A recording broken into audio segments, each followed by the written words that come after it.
Today we learn about the 21st chapter of Me, chapter number 7, Plant Growth and Mineral Nutrition. In that, first we study about the plant growth topic. Mineral nutrition, it is the second topic we see later on.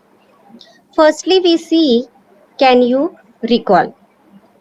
बघा मित्रांनो, आपण जे काही previous स्टँडर्डमध्ये म्हणजे 9वी 10वी 11वी यामध्ये जे काही टर्म्स आलेले असतात तर त्याच्यापेक्षा थोडंसं काठिण्य पातळी वाढवून अशी 12वीला टर्म्स या घेतलेल्या असतात.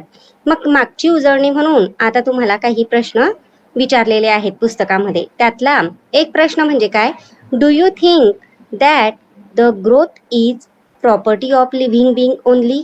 या प्रश्नाचा अर्थ असा आहे की तुम्ही विचार केला आहे का की वाढ जी आहे तर हे सजीवांचं लक्षण आहे का? तर ऑब्व्हियसली प्रिव्हियस स्टँडर्डमध्ये तुम्ही कॅरेक्टरिस्टिक ऑफ लिव्हिंग बिंग हा टॉपिक बघितलेला आहे. तर त्यातलाच ग्रोथ वाढ ही जी आहे इम्पॉर्टंट प्रॉपर्टी आहे सजीवांची. मग तेच आन्सर दिलं आहे, growth is the important property as well as reproduction, homeostasis, metabolism, cellular organisation, adaptation, consciousness that is ability to sense environment and respond are some of the character of living being. या प्रश्नाचा अर्थ असा आहे की वाढीसोबतच सजीवांची जे इतर लक्षणं आहे किंवा वैशिष्ट्य आहे ते म्हणजे रिप्रोडक्शन. आणि रिप्रोडक्शन इन लिव्हिंग ऑर्गॅनिझम हे तुम्ही VKB सरांनी जे चॅप्टर शिकवलं तुम्हाला तर त्यात बघितलंच आहे, प्रजनन हे सजीवांचं वैशिष्ट्य आहे, आपल्यासारखाच दुसरा सजीव निर्माण करणे, that is to birth young ones. नंतर दुसरी टर्म आहे होमिओस्टॅसिस. मग ही जी काही होमिओस्टॅसिस टर्म आहे तर या टर्मचा अर्थ असा आहे की जे काही एक्सटर्नल एन्व्हायरमेंट आहे ते कितीही बदललं म्हणजे उष्णता असेल, थंडी असेल किंवा दमट वातावरण असेल तरी तुमचं जे काही ब्लड टेम्परेचर आहे ते ॲज इट इज राहतं, म्हणजेच कॉन्स्टंट राहतं. This is called as homeostasis. ते आपल्याला पुढच्या चॅप्टरांमध्ये बघायचंच आहे. The next term is metabolism. Metabolism म्हणजे चयापचय प्रक्रिया, हे सुद्धा एक सजीवांचं लक्षण आहे. त्याच्यानंतर सेल्युलर ऑर्गनायझेशन, ज्या काही सेल्स आहे तर या सेलचा ग्रुप जो आहे त्याला आपण टिश्यू म्हणतो. टिश्यूचा ग्रुप, ऑर्गनचा जो ग्रुप आहे त्याच्यापासून सिस्टीम, ऑर्गन सिस्टीम तयार होते आणि सिस्टीम पासून काय तयार होतं, ऑर्गॅनिझम तयार होतो. मग हे जे काही सेल्युलर ऑर्गनायझेशन आहे तर पर्टिक्युलर फंक्शन परफॉर्म करण्यासाठी पर्टिक्युलर सेलचा ग्रुप असतो. तर हे सुद्धा एक वैशिष्ट्य आहे सजीवांचं. त्याच्यानंतर ॲडॅप्टेशन, अनुकूलन, परिस्थितीनुसार जे काही स्वतःमध्ये बदल घडवून आणले जातात त्याला काय म्हटलं जातं, ॲडॅप्टेशन. त्याच्यानंतर कॉन्शियसनेस. कॉन्शियसनेस म्हणजे काय, चेतना क्षमता. इन शॉर्ट किंवा सिम्प्लिफिकेशन काय केलंय, ॲबिलिटी टू सेन्स एन्व्हायरमेंट, म्हणजे आपण वातावरणातील बदल हा लगेच चटकन ओळखतो, याला काय म्हटलं जातं, कॉन्शियसनेस.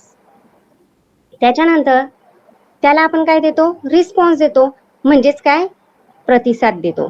मग ही सर्व जी काही आहे तर ही सर्व काय सजीवांची लक्षणं आहेत. मग अशा पद्धतीने हा जो प्रश्न आहे पहिला तुमच्या पुस्तकात विचारलेला तर याचं उत्तर अशा पद्धतीने आहे.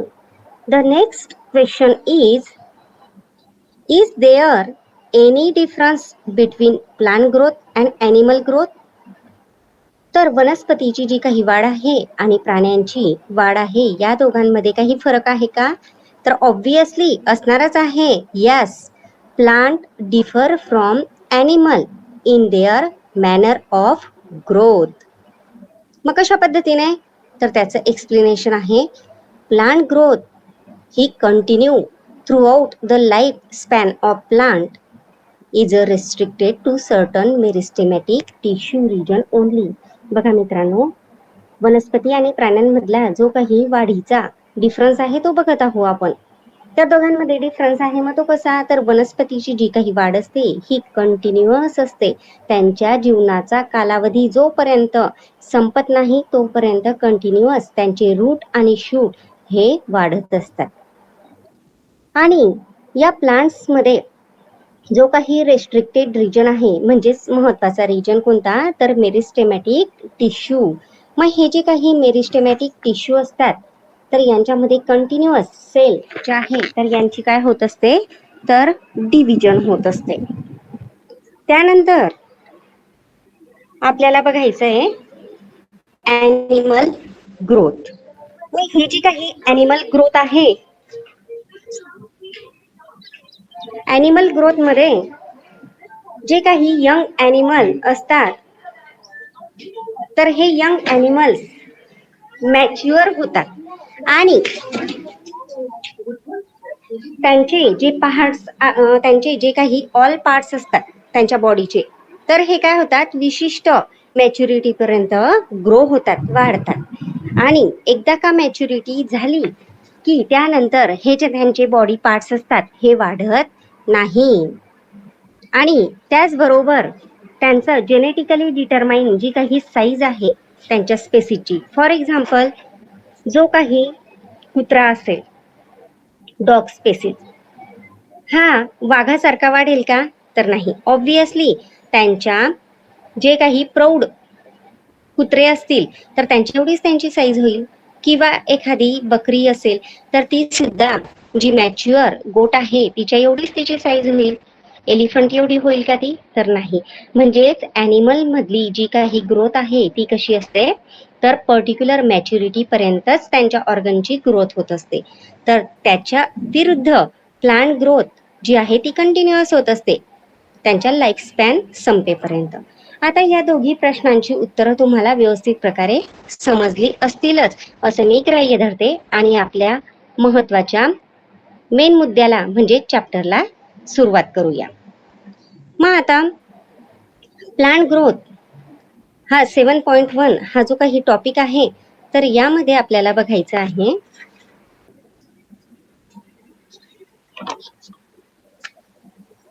Definition of growth. मग ग्रोथ जी आहे तर ती कशी डिफाईन केली जाते, growth can be define as permanent, irreversible increase in the bulk of an organism accompanied by the change of form. म्हणजे बघा मित्रांनो, डेफिनेशन जी आहे ती डेफिनेशन जशीची तशी पाठांतर करायची, कारण एक्सप्लेनेशन मध्ये कमी जास्त पॉइंट्स झाले तर चालतात, पण डेफिनेशन जी आहे तर त्याच्यामध्ये जे शब्द दिलेले असतात ते जसे तसे यायला हवेत, कारण का प्रत्येक शब्दाचा एक पर्टिक्युलर मिनिंग असतो. मग बघा, ग्रोथ जी आहे तर या ग्रोथ मी तुम्हाला डेफिनेशन वाचून दाखवली आहे, त्याचा अर्थ सांगते मी आता. ग्रोथ ही स्पष्टीकरणात्मक दृष्ट्या कशी डिफाईन केलेली आहे, तर ती परमनंट आहे, म्हणजेच कायमस्वरूपी असणारा तो बदल आहे.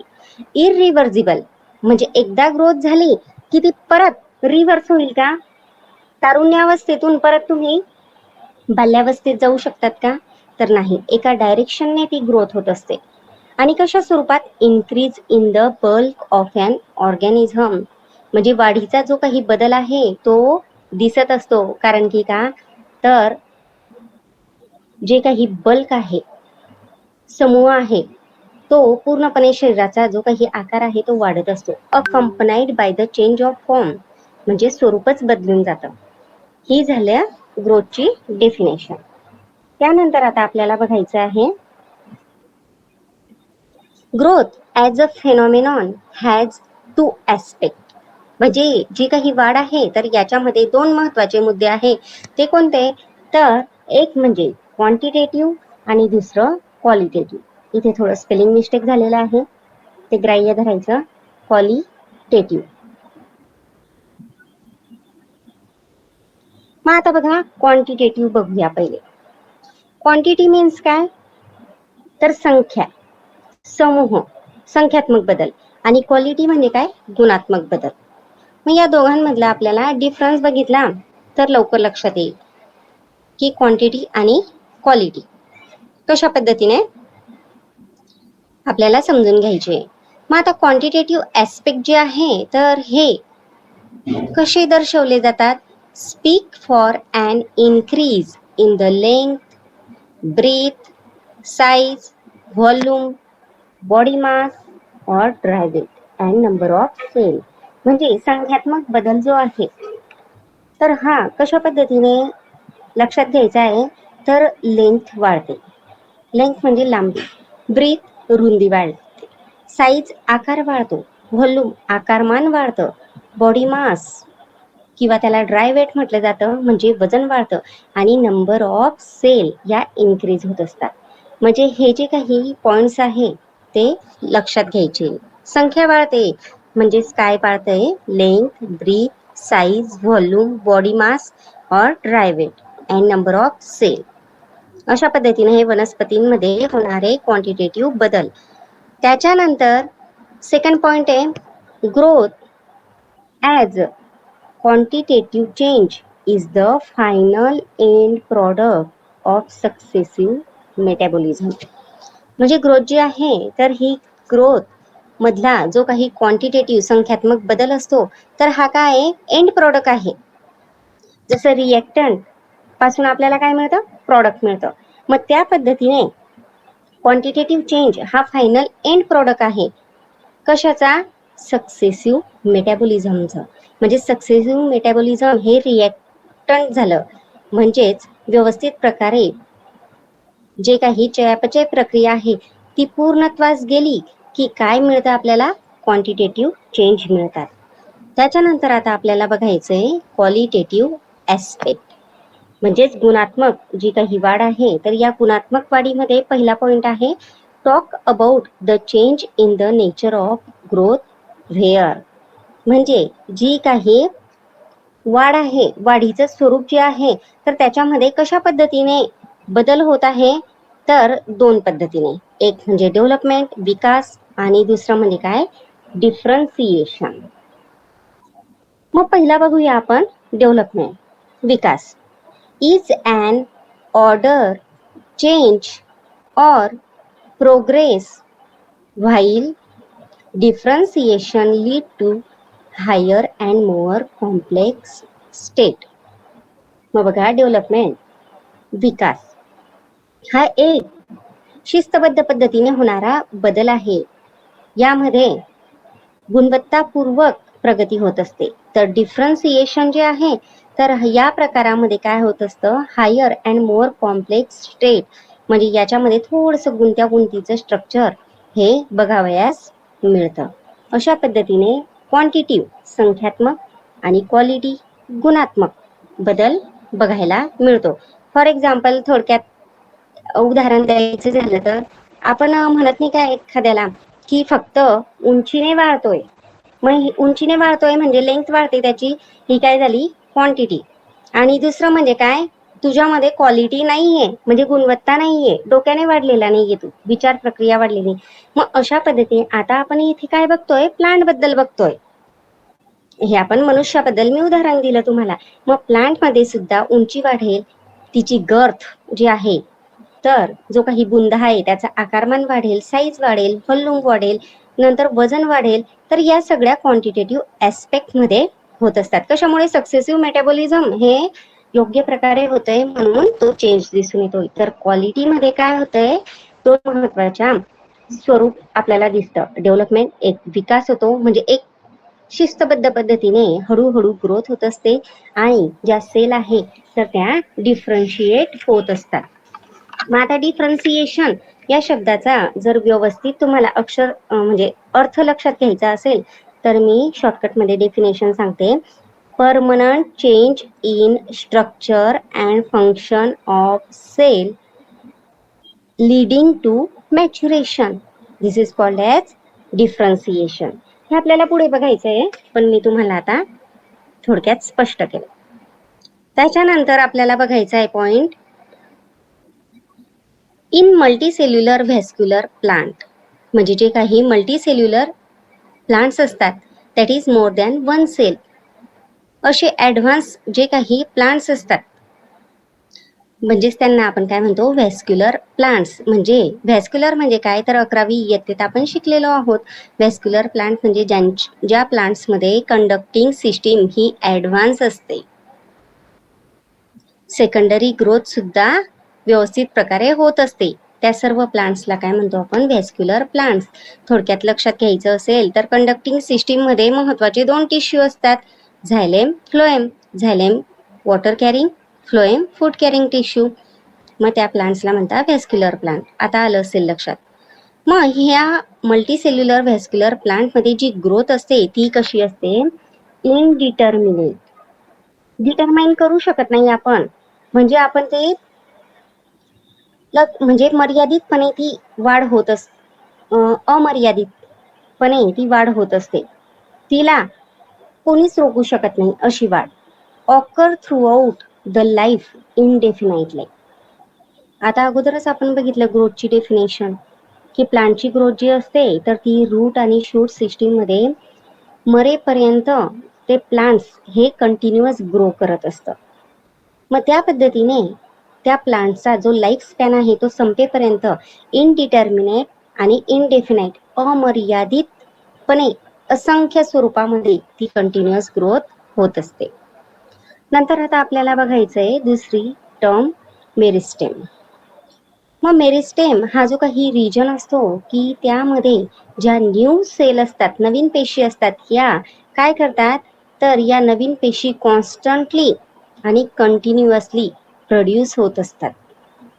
मेरिस्टेमॅटिक टिश्यू म्हणजे असे टिश्यू असतात किंवा अशी जागा असते की तेथे नवीन नवीन सेल ज्या आहेत त्या कंटिन्युअसली सातत्याने आणि न थांबता प्रोड्यूस होत असतात, त्यांची निर्मिती होत असते. मग हे जे मेरिस्टेम आहे तर हे 3 प्रकारचे असतात. मेरिस्टेमॅटिक टिश्यू जे आहे तर हे 3 प्रकारचे आहे. पण कशाच्या बेसवर, ऑन द लोकेशन, म्हणजे त्यांची पोझिशन कुठे प्रेझेंट आहे त्यानुसार त्यांचे 3 प्रकार आहे. मग कोणते 3 प्रकार आहे ते बघूया. The first one is apical meristem. The second one is intercalary meristem and third one is lateral meristem. We see first topic.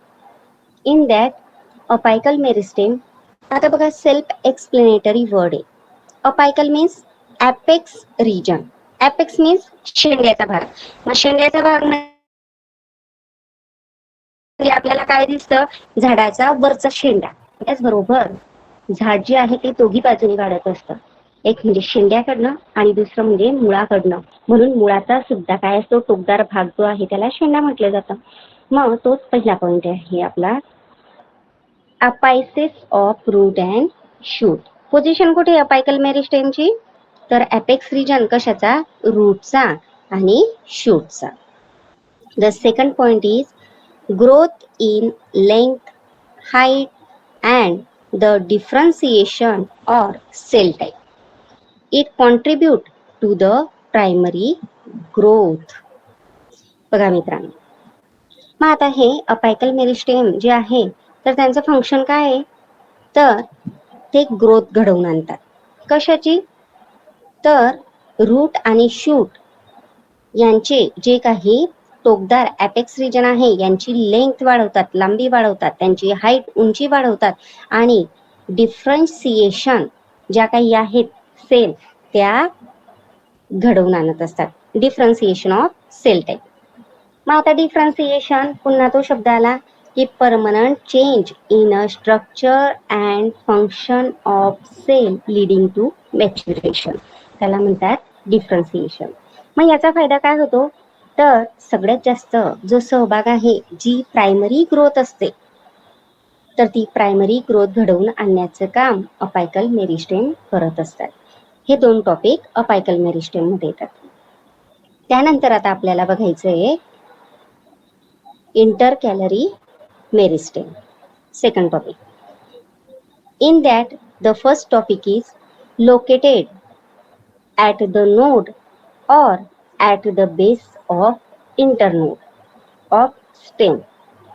म्हणजे ह्या इंटरकॅलरी, सेल्फ एक्सप्लेनेटरी वर्ड आहे परत हा. Inter that is in between. मग जे काही नोड रिजन असतात आणि इंटरनोड. मग जे नोड रिजन असतात आणि in between two node the space is present called as internodal region. मग यामध्ये आपल्याला बघायचं आहे की यांची पोझिशन ऑब्विसली कुठे असणार आहे, तर नोड आणि इंटरनोड या ठिकाणी स्टेमच्या म्हणजेच बुंध्याच्या. त्याच्यानंतर दुसरा पॉइंट आहे responsible for increasing length of internode and also for formation of leaf, primordia and lateral bud. मग बघा आता आपल्याला बघायचं आहे फंक्शन. या इंटर कॅलरी मेरिस्टेम काय फंक्शन परफॉर्म करतात, यांचं कार्य काय, तर हे रिस्पॉन्सिबल असतात increasing length of internode. Obviously असणार आहे की यांची पोझिशन नोड आणि इंटरनोडच्या बेसला आहे. मग हे काय करतात, जो इंटरनोडल रिजन आहे म्हणजेच इन बिटवीन टू नोडच्या मधला भाग याची लेंथ वाढतात. मग त्याच्यामुळे काय होईल, ऑब्विसली त्या प्लांटचा जो काही स्टेम आहे तो त्याची लेंथ वाढल्यामुळे त्याची हाईट वाढेल आणि झाड उंच होईल. त्याच्यानंतर दुसरं फंक्शन आहे also for formation of leaf primordia. Second function. मग फॉर्मेशन ऑफ लीफ प्रिमॉर्डिया.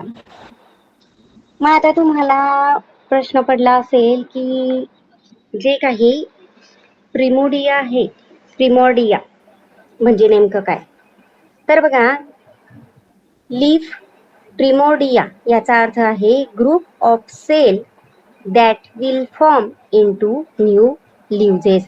म्हणजे अशा सेलचा समूह असतो की त्यांच्यापासून काय होतात, नवीन नवीन पानांची निर्मिती होत असते. त्याला म्हटलं जातं लीफ प्रिमॉर्डिया. येथे फ्लावर प्रिमॉर्डिया सुद्धा येऊ शकलं असतं, पण तुमच्या पुस्तकात दिलेलं नाहीये. कारण जे काही फ्लावर्स असतात किंवा लीफ असतात किंवा स्टिप्युल्स असतील तर हे सगळे कुठून निर्माण होतात, तर at the base of node region.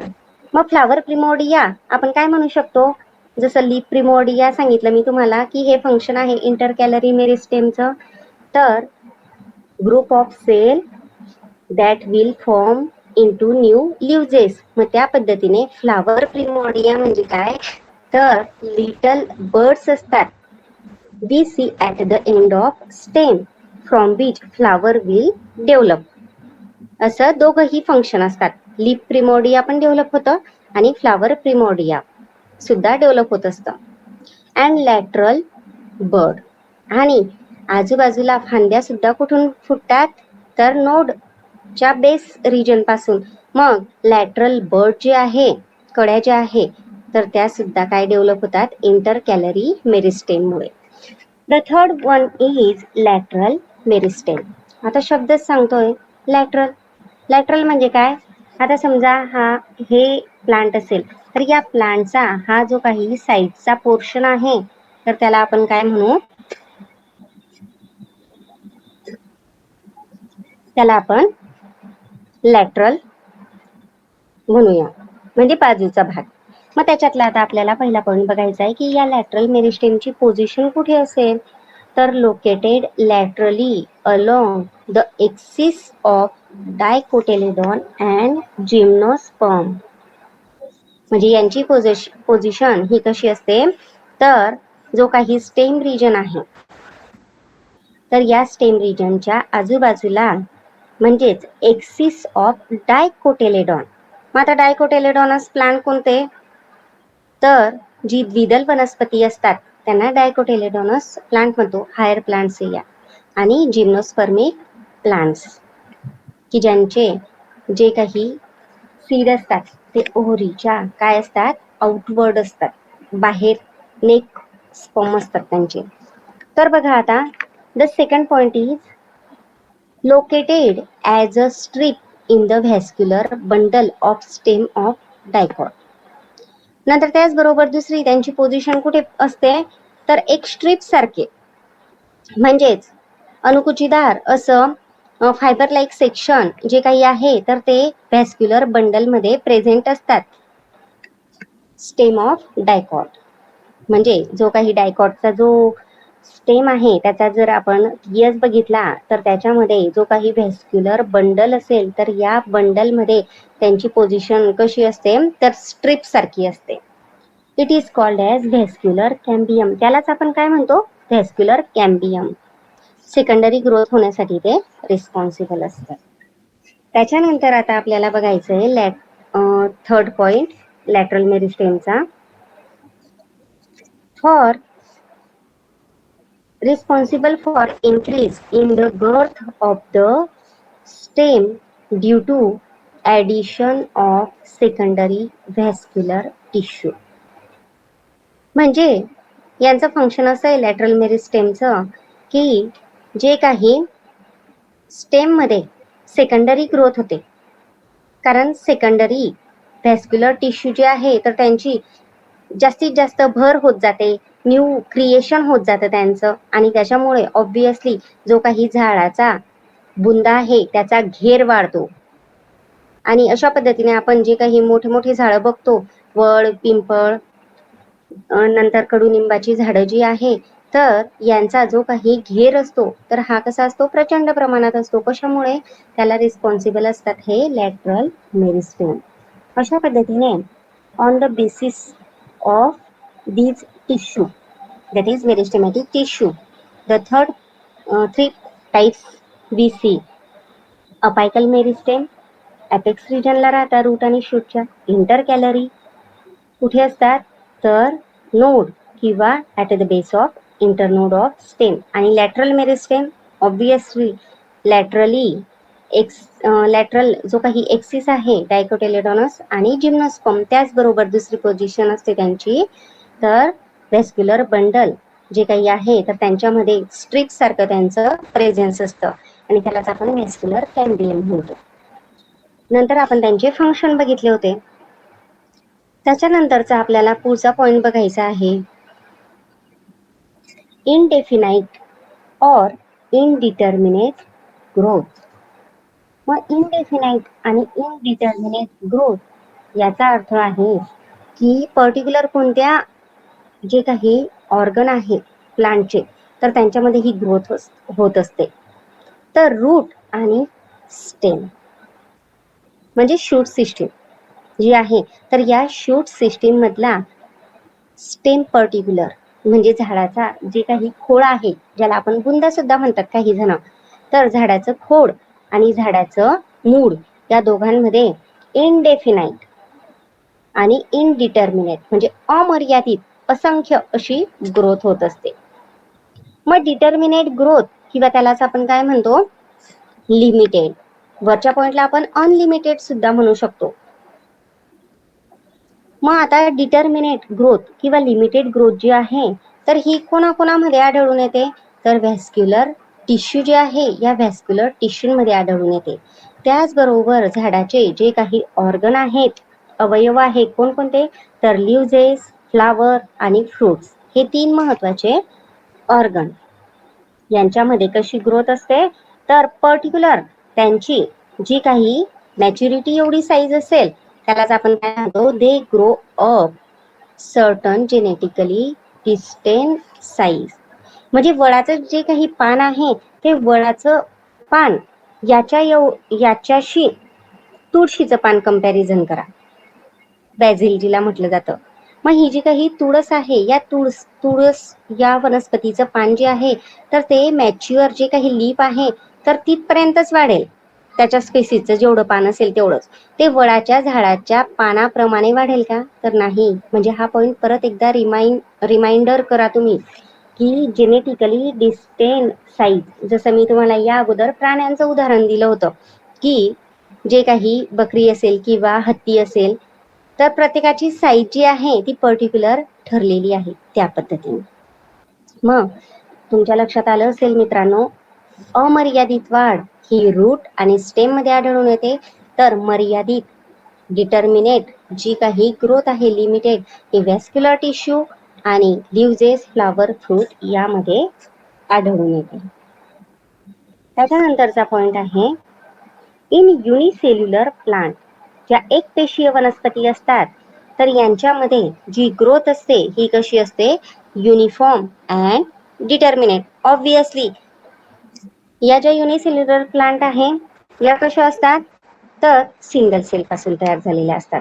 मग यांची जी ग्रोथ आहे ती कशी असेल, युनिफॉर्म, एकाच दिशेने होईल आणि विशेष म्हणजे कशी, तर मर्यादित स्वरूपात असेल. त्याच्यानंतरचा पॉइंट बघायचा आहे आपल्याला, फेजेस ऑफ ग्रोथ. मग फेजेस ऑफ ग्रोथ यामध्ये आपल्याला 3 उपमुद्दे बघायचे, सब पॉइंट्स बघायचे. ते कोणते तर बघूया. Cells in the meristem divide, enlarge and get differentiated.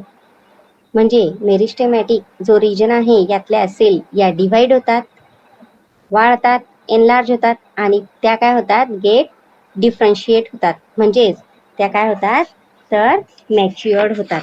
त्यांचं स्ट्रक्चर आणि फंक्शन जे काही आहे ते पर्टिक्युलर ठरलं की त्या मॅच्युरिटी अटेन करतात. 3 फेजेस ऑफ ग्रोथ. मग आपल्याला 3 फेजेस बघायच्या या ग्रोथच्या. मग त्या कोणकोणत्या? The first one is phase of cell division, also called as cell formation. The next one is phase of cell enlargement, also called as cell elongation. And third one is phases of cell maturation, also called as cell differentiation. मग या 3 phases आहेत. तर त्यापैकी आता आपल्याला पहिली phase बघायची आहे,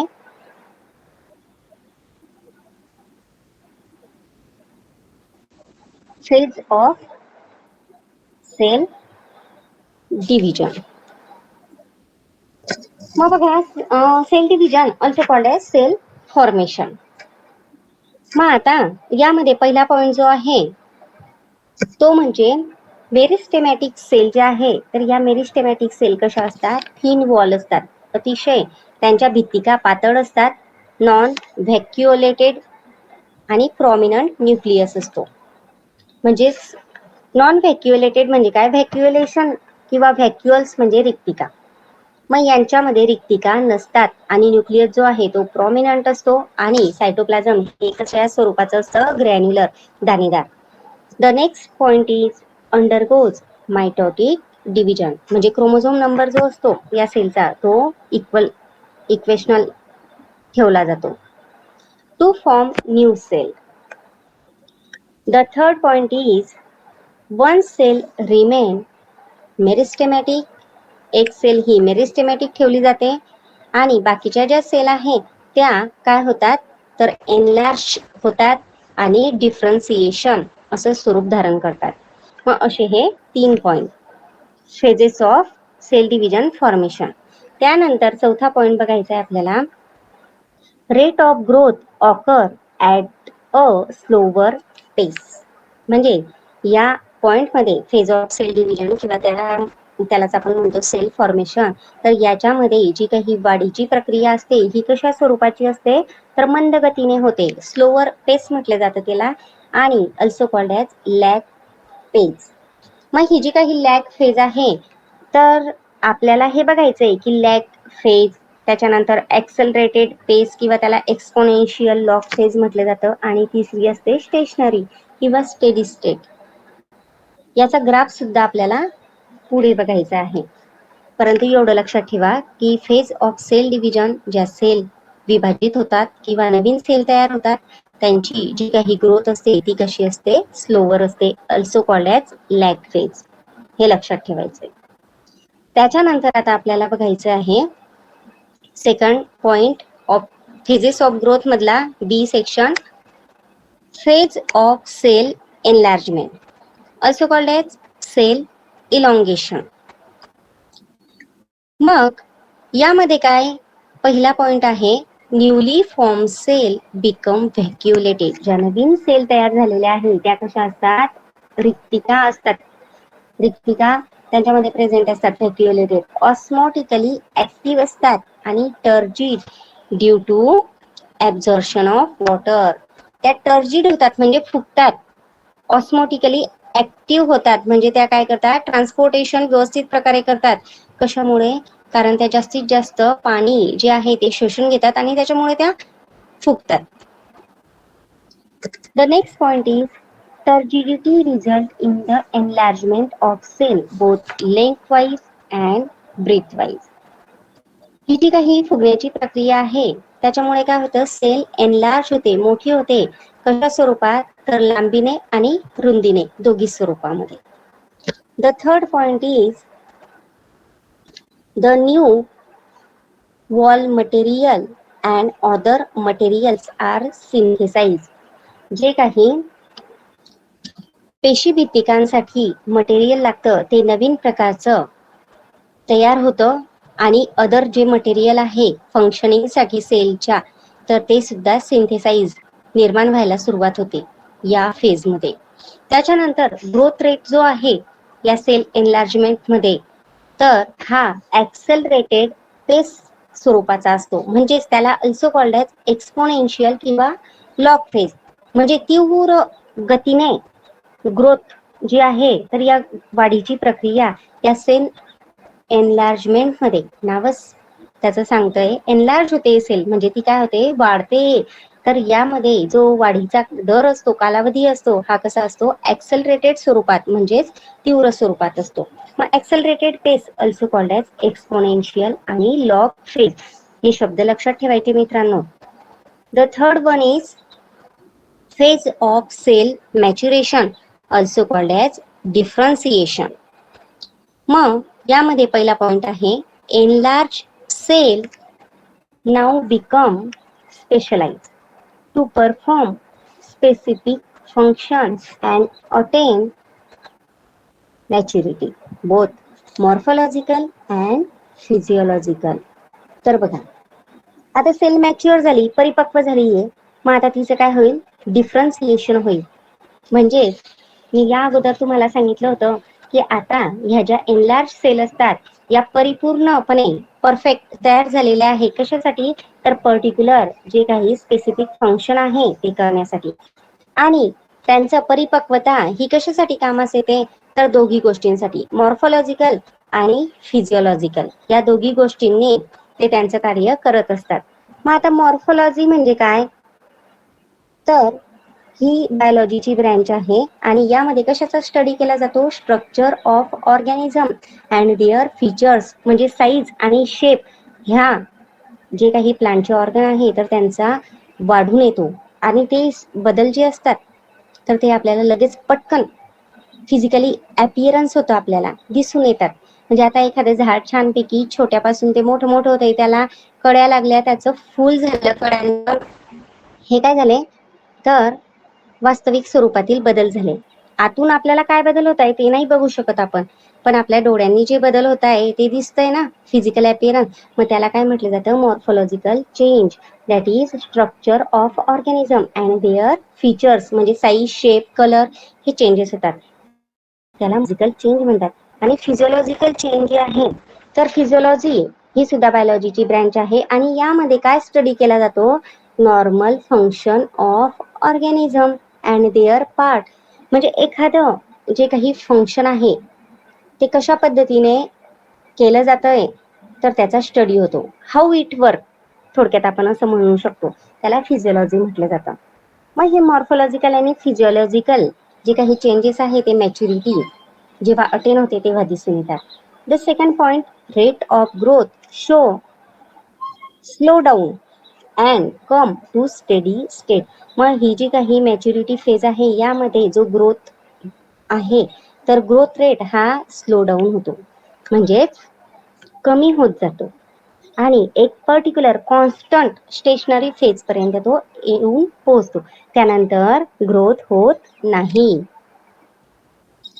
त्याच्यानंतर आता आपल्याला बघायचंय डायग्रॅम आणि हा टॉपिक आपला संपून जाईल. मग तिघही फेज यामध्ये दिसत आहे फेजेस ऑफ ग्रोथ मध्ये. तर याच्यामध्ये पहिलं दाखवलंय झोन ऑफ मॅच्युअर सेल आणि त्याच्याशी संबंधित झोन ऑफ सेल डिफरन्सिएशन. दुसरा जो पॉइंट आहे तो म्हणजे झोन ऑफ सेल इलॉंगेशन आणि तिसरा आहे झोन ऑफ सेल फॉर्मेशन. मग यामध्ये इकडे लक्ष द्या. ही जी डायग्राम आहे ए, तर याच्यामध्ये काय दाखवलंय, position of radical at the beginning हे दाखवलेलं आहे ए डायग्राम मध्ये. तर बी डायग्राम मध्ये काय दाखवलेलं आहे, ॲट द एंड. म्हणजे जे काही, आता एखादं सीड असेल तर या सीड मध्ये दोन पार्ट असतात. हे खालचं जे आहे याला रॅडिकल म्हणतात आणि वरचं जे आहे याला प्ल्युमुल म्हणतात. प्ल्युमुल पासून शूट सिस्टीम तयार होते आणि रॅडिकल जे काही आहे तर या रॅडिकल पासून काय तयार होतं, रूट सिस्टीम तयार होते. त्याच्यानंतर एक लक्षात घ्यायचंय, मग जे काही, म्हणून बघा हा जो काही प्ल्युमुलचा भाग आहे इथे हिरवं दिसतंय आणि हा जो काही खाली भाग आहे तर हे रूट सिस्टीम दिसते. तर मग आता एक लक्षात घ्यायचंय, हे अंडरग्राउंड असतं आणि हे अबो द सॉइल आणि हे above the below the soil अशा पद्धतीने असतं. मग आता इकडे लक्ष द्यायचंय की जे काही प्ल्युमुल आणि रॅडिकल असतात तर यामध्ये पहिला जो झोन बघितला आपण तो म्हणजे काय, झोन ऑफ सेल फॉर्मेशन, त्यालाच आपण सेल डिव्हिजन म्हटलं. तर याच्यामध्ये जी ग्रोथ आहे तर ही कशी आहे, स्लोवर, त्याला लॅग फेज म्हटलं होतं आपण. त्याच्यानंतरचा दुसरा झोन होता तो म्हणजे काय, तर झोन ऑफ इलॉंगेशन, त्यालाच आपण एनलार्जमेंट सुद्धा म्हटलं होतं. मग याची साईज जी आहे तर ही कशी असते, जास्त असते. कशामुळे, कारण एक्सेलरेटेड पेस किंवा एक्सपोनेन्शियल लॉग फेज, कारण ग्रोथ रेट हा हायर असतो as compare to first one and last one पेक्षा. आणि तिसरा जो काही पॉइंट बघितला होता आपण मॅच्युअर सेलचा, तर सेल मॅच्युरेशन किंवा त्याला सेल डिफरन्सिएशन म्हटलं जातं. यात सुद्धा वाढीचा जो काही दर आहे हा स्लो डाऊन होत जातो आणि एक पर्टिक्युलर कॉन्स्टंट स्टेट पर्यंत तो येतो. त्यालाच आपण स्टेडी रेट किंवा स्टेडी स्टेट किंवा स्टेशनरी फेज म्हणू शकतो. मग अशा पद्धतीने हे तिघही पॉइंट जे आहे ते कशामध्ये येतात, तर फेजेस ऑफ ग्रोथ मध्ये. हे व्यवस्थित प्रकारे अभ्यासायचे. आजचा टॉपिक आपण काय काय शिकलो, कॅन यू रिकॉल मध्ये 2 प्रश्न बघितले, आपण उजळणी करून घेतली. त्याच्यानंतर प्लांट ग्रोथची डेफिनेशन बघितली. त्याच्यानंतर आपण पोझिशननुसार मेरिस्टेमचे 3 प्रकार बघितले, अपायकल, इंटरकॅलरी आणि लॅटरल. आणि तिसरा पॉइंट बघितला आपण फेजेस ऑफ ग्रोथ. यामध्ये आपण 3 महत्त्वाचे सब टॉपिक बघितले, सेल डिव्हिजन, सेल एनलार्जमेंट आणि सेल मॅच्युरेशन. आजचे टॉपिक व्यवस्थित अभ्यासायचे, नोट्स लिहून काढायच्या. धन्यवाद.